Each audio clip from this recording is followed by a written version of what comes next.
Hey friends, Tuxx here. I've been getting some questions about this Intelevision Flashback console. I got this in a toy haul a while back, and I actually have not unboxed it or shown it besides that haul video. And people have been asking, hey, are you going to open it? Did you sell it? Did you give it away? Like, blah, blah, blah. So I want to go ahead, in light of E3 coming up, do an extra video game one here and talk about retro consoles a little bit. And this is Intelevision. And if you're not familiar with this, it's worth checking out. You can get this on clearance at Toys R Us, or I'll try and put an Amazon link for you. Some places may have this on clearance for about $30 or so. You might be able to find it cheaper or maybe a little more expensive depending upon where you get it from and if it's actually on clearance anymore. At the time when I bought it, it was on sale.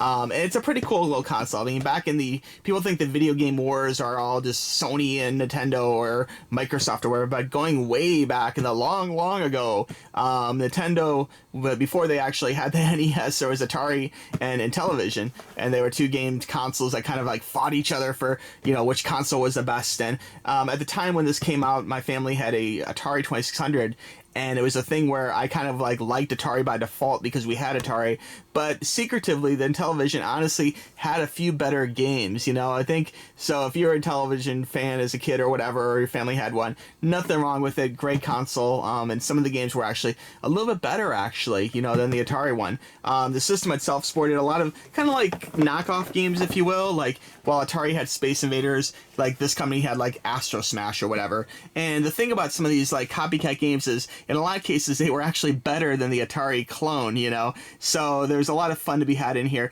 Later, they did start making some games from, like, I want to say some third parties started coming in. And this set, what makes these sets really nice, besides being, you know, a way of playing classic games, is the fact that they typically include some previously unreleased games. And you can see this one is no different here. There's a balloon game, which is probably like one of those arcade balloon popping games. There's a breakout game called Brickout, okay? A poker game called Deep Pockets, something called Hard Hat, something called Space Cadet, and something called Takeover. So you can see there's quite a few games in there. I mean, this console comes with a lot of games on it, so definitely if you like the classic NES, you may want to check out some of these other, you know, classic games like the ColecoVision or this Intelevision one here.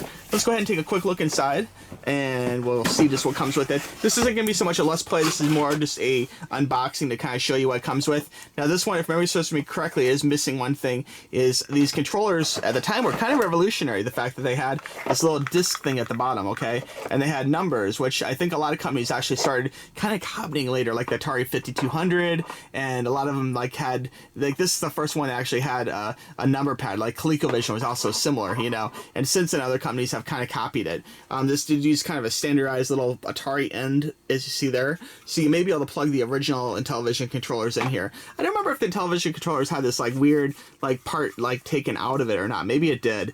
I know this was to hide the cord or whatever, but it was always an interesting layout, and you can actually slide little like covers into here that had artwork that goes along with the games, which was pretty fun too. And this can be used like a four-directional joystick, and I want to say you could kind of spin it, but it's not a touchpad. This is just like a silver or a gold like sticker kind of put on here, so it's not like a iPad or something with a touch control where you can just skim your finger over like a, you know, like a laptop touchpad.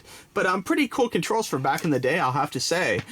This is the system itself. Oh, it does have the little things. Okay, strike that. Wow, for some reason I thought it didn't have these. All right, we'll come back to this in a second. This is a console. Of course, this is a mini version of the real console. DC power goes in there. You got reset power, and this is pretty true to the look of the original console. Although the original console was a lot larger, I'd say it was probably about the size of this box. It was pretty massive, you know. But they can shrink things down. They could shrink down the little classic NES. Of course, they could shrink this down. They could probably even make this smaller, being even kind of a more ancient system than the classic NES. And I really think the Super NES Classic will come out this holiday season. Nintendo will probably announce that at E3, you know. But in the meantime, this is something you can buy at Toys R Us. They have this, and it's got some cool games to it, you know. It's got a low power supply, kind of basic power supply. I think they all kind of use the same one.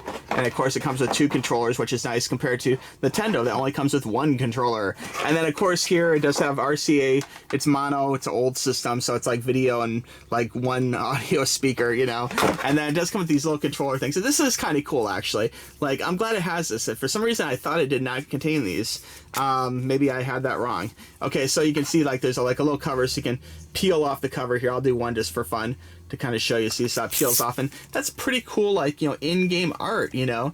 And then this actually slides into the controller. I think it's over the top like that, yeah. So then if you want, it tells you like auto fire, you know, single shot, hyperspace. It really does add something to the game. And I mean, even Atari 2600 had a special like Star Raiders like controller that had number pad on it, and they tried making a few educational games that didn't go over very well, you know. But anyway, that's it, guys. So I just wanted to show you this real quick, kind of show you what comes in the box. You do get a wide assortment of these. You can see Word Fun, baseball. You can see they kind of change them up for the different games. So a lot of cool stuff in here. Looks like there's doubles, a few of them Space Hawk. Some are kind of very similar. As you can see, they didn't get too creative. Night Stalker was a really cool maze game, actually. I'd recommend playing that one if you do happen to try this system. And of course, Astro Smash was a lot of fun.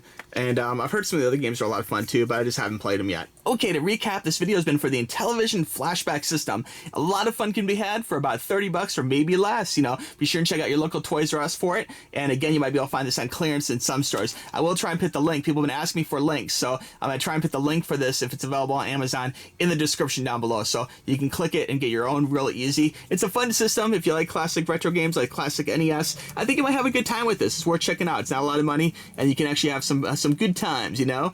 So anyway, guys, I want to thank you very much for watching this video. Really appreciate it. Be sure and check out Tuxx Reviews, my alt channel. I have some of my earliest videos from Tuxx Toys on that channel, like the ColecoVision flashback system, like this, but the old ColecoVision system on Tuxx Reviews. And there's also Figma videos, Pokemon videos, and Christmas hauls, and all sorts of good stuff on Tuxx Reviews. If you go back in the queue far enough, that's actually where Tuxx Toys kind of came from, was that Tuxx Reviews channel I have. So anyway, guys, appreciate it. Be sure and check out GamerTuxx, my beta channel too. And of course, be sure and check out all my channels on Instagram and Twitter. And we'll talk to you soon, friends.